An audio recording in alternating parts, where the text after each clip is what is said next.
Greetings out there in YouTube land. This is Morris, man, and as always, I thank you guys for coming to my channel, testing my mic.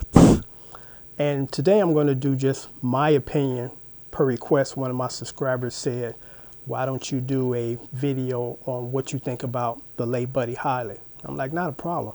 And Buddy Holly was, of course, before my time, but I'm going to give you my thoughts on Buddy Holly. And, that's all it is. It's just my thoughts. What I believe, because, I listened to the music throughout the years, and, well, let me just say this first.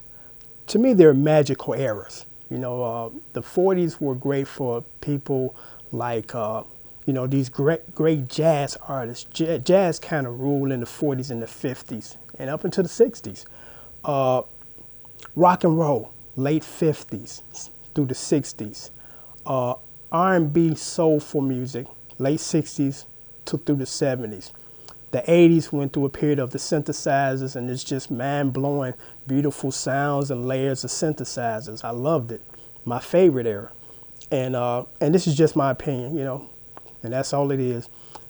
And I think after the 80s, early 90s, for me personally, it cut off because everything else became like garbage, and I hate to say that, and I'm not trying to be negative, but I don't really hear any great, creative, very talented types of things going on right now. The majority of these artists, the people that putting together the records, just playing with one hand on the keyboard and sampling people's stuff. No beautiful, lavish arrangements as far as chord changes, modulation, none of that. Just like two chords rocking back and forth.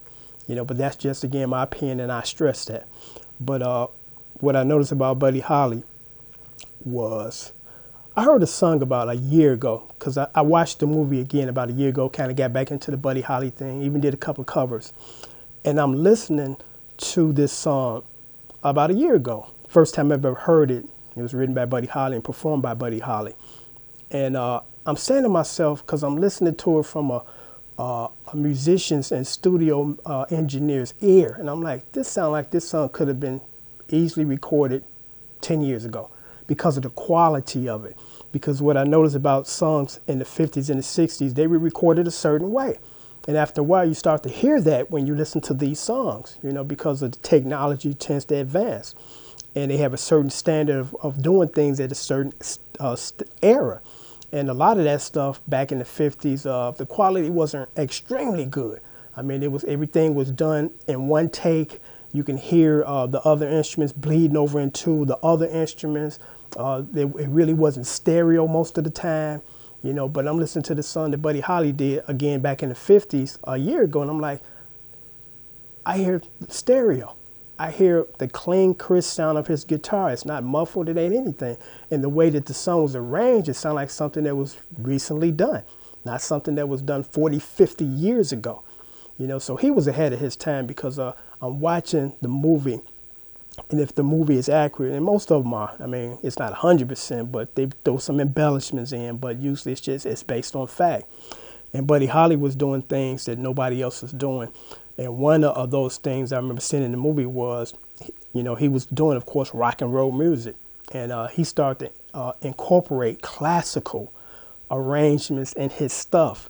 He brought in oboe players and reed players and wrote the lines for these instruments. Not just bring these guys in to say, do something on my track.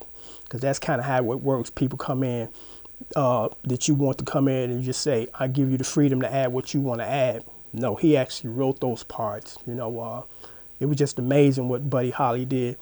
And it's unfortunate that he passed away so early, as far as what he was on the horizon of to do, So that was probably one of the saddest moments in music history, when Buddy Holly, the Big Bopper, and